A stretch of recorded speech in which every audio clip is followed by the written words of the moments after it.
Hey yogis, are you ready for day 7? Let's head over to the mat. So I am back in my space today for day 7 of our 12 days of yoga. So I don't know about you, but right now Mercury is in retrograde, and so there's a lot going on. Plus the hustle and bustle of the holiday season, starting to kind of feel it, but that's why we have yoga. So continuing on with our series of activating our chakras, which we've been doing, we started with the root, then we went to sacral, solar plexus, heart, throat, third eye, and now we're at the crown chakra. So our crown chakra is actually our portal of connection to the divine. So whether you believe in God, the universe, your higher self, any other,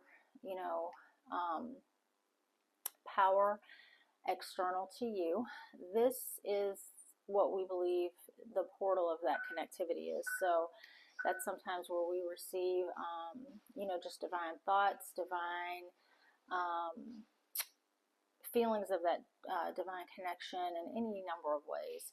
So we're going to work on some not so scary inverted poses where our heads are going to be somewhat upside down. So if you wear glasses, you may want to take them off. If you get headaches, that's something to keep in mind. And again, like I said at the beginning of this, you want to check with your doctor to make sure you're not doing anything that might exacerbate any pre-existing condition or create any new injuries for you. Okay? So if you have your smartwatch, we're going to go ahead and get it started for a yoga workout. If you want to, you don't have to. I like to do that. It also keeps me on task since I'm trying to stay right around the 12-minute mark for the actual workout portion of our time together, because I know your time is valuable and we want to make sure that we're mindful of that while we work through these practices. So the first pose we're going to come into is downward facing dog, and I'm sure most of you are familiar with that pose because it is like the pinnacle of what people think about when they think about yoga. So downward facing dog, our hands are going to be slightly further in front of us than right underneath our shoulders. Like when we do plank pose, we keep our hands predominantly under our shoulders. Downward facing dog, we're stretching those out, scooting those up just a little bit more. We're going to push ourselves up. And the actual motion of this, if your heels don't touch the floor, that's completely normal, is to push our tailbones up toward the sky. We want to try to have the front part of the crease of where our elbows are in the front of our arm facing forward. So we want to kind of do an internal rotation to have that facing forward. And some of you may or may not be strong enough. We don't really want all of the weight in our wrist. We want to engage our fingers and our thumbs and our knuckles to absorb the brunt of the weight. But if you're not there yet, it's fine. We're just starting, right? So our feet are grounded, at least our little toes to our big toes. And like I said, if your heels can't touch, that's absolutely fine. We're going to, and then we're trying to push our heart back towards our knees, if that makes sense. So there's a lot going on. This is a very active pose. It can be utilized as a resting pose, but as you progress in your yoga practice, it becomes innately more active.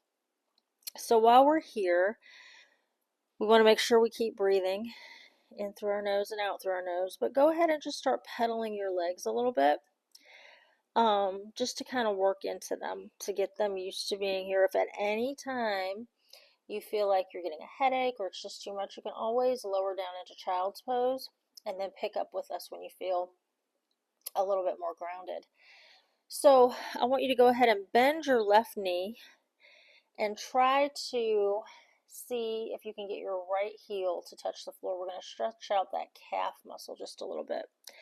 Now, while we're doing that, I want to explain to you the inversion piece. So when our heads are upside down, our blood flow, of course, is like intensified and going to all parts of the brain that usually don't get this influx of blood flow.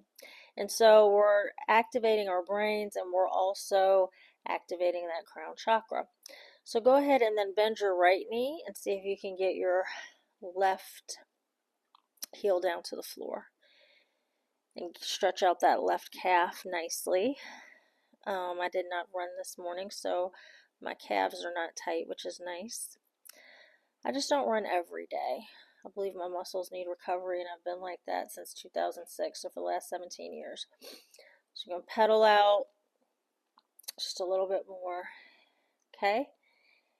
All right, and then from here, we're going to come down on our knees for just a minute.